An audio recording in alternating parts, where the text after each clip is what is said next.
Welcome back, Sebastian here. So today I want to talk a little bit about Oliver Bearman and his junior career so far, and what his next steps could be in the coming years or so.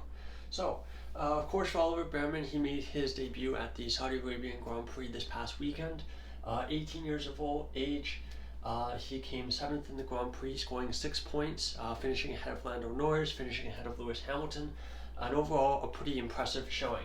And today I just kind of want to go over his junior career up to now, and just kind of take a look at how it compares, and kind of see what kind of trajectory he is on for the coming years.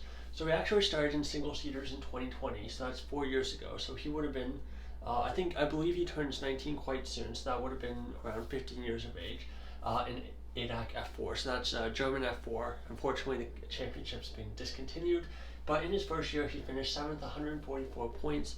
1 wins, no poles, and 3 podiums driving for US Racing.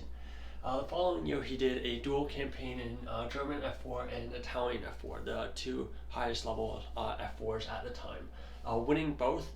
In German F4, 295 points, 6 wins, 5 poles, 11 podiums, and in Italian F4, 343 points, 11 wins, 8 poles, and 15 podiums, both of them for Van Amersfoort Racing. Which definitely is a bit of a surprise, given that usually for Italian F4 in particular, Prema is the strongest team. So to do it in a team that isn't Prema is almost doubly impressive. Now, at that point in time, after that really impressive run there, he became a member of the Ferrari Driver Academy.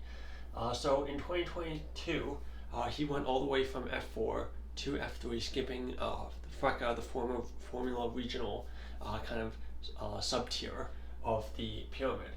Driving for Prema, he finished 3rd in his rookie season, 132 points, 1 win, no poles, and 8 podiums.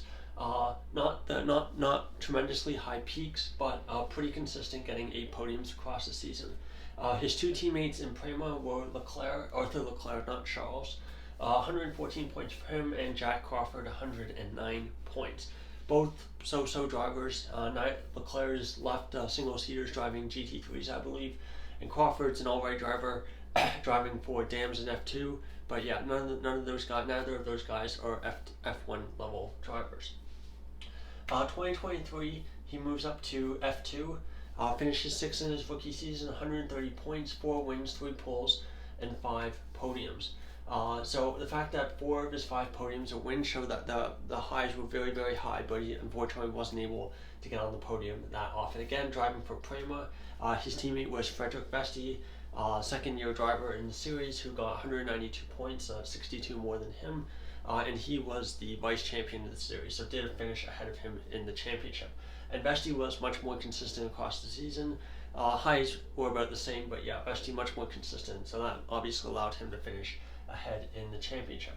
And so far this year in F3 or in F2, again with Prema, his teammate is Andrea Antonelli, but unfortunately for him, he scored no points so far. He did get pole position at the Saudi Arabia round, but because he withdrew from the season or from that round, those points were taken away. So technically, he, as of right recording of this video, he's last in the F2 championship with 0 points. I believe 41 odd points, I believe.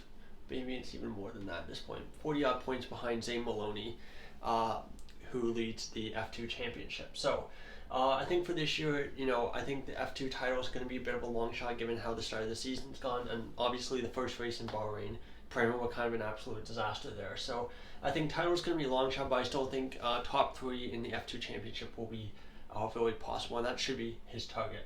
But for Bearman, I think overall a pretty impressive junior career, especially given how young he started doing F4.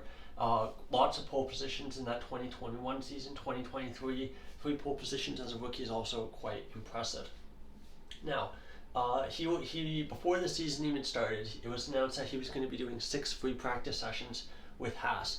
And that's pretty much unheard of for a driver who hasn't paid their way into doing that. Kind of something that we saw with Kubica and Alfa Romeo for a couple of years, and we also saw Roy Nissany doing it as well. And the last time we had a driver who got this many free practice sessions before without being, on the grid was Lando Norris in 2017, who also got 6th with McLaren, and obviously, 2017 or 2018, and he obviously got the McLaren seat in 2019. So that's definitely something to keep an eye out for the driver market for 2025. Both Haas drivers are out of contract, but that being said, I do think both Haas drivers are pretty strong, and I do think that Gene Haas in particular may still be a bit traumatized from 2021 and running Mick Schumacher and Nikita Mazepin for that year. But that being said, I do think that, for example, I know Haas has been noted that Haas doesn't actually have a proper simulator, so it can be really tough for a rookie to get up to speed. But you saw a massive difference in performance between Schumacher and Mazepin that first year. Mazepin was really off the pace and really, I think, underperformed compared to his results in F2. And I think not being part of a driver academy really hurt his results that year. Schumacher had better results being able to use the Ferrari simulator, and Bearman, being a member of the Ferrari Driver Academy, would be able to use that simulator too. The other thing I think going for Bearman is that, first year in F2 was pretty strong, better than Schumacher's first year. And he already has more pole positions than Schumacher had in his 2 years in Formula 2. Of course, Schumacher never getting a pole despite winning F2 that second year. So I think, just in terms of raw pace, raw qualifying ability, I think higher ceiling than with Mick Schumacher. And I think, for those reasons he did, and he also did a great job this weekend in Saudi Arabia. I think for all those things being considered, I think he's set himself up really well for a shot at having a F1 seat with Haas in 2025. That's the most likely spot for him to go. I mean, of course, things could change. Both Hulkenberg and Magnussen could have great years. He could have a really rough remainder of the year in Formula 2.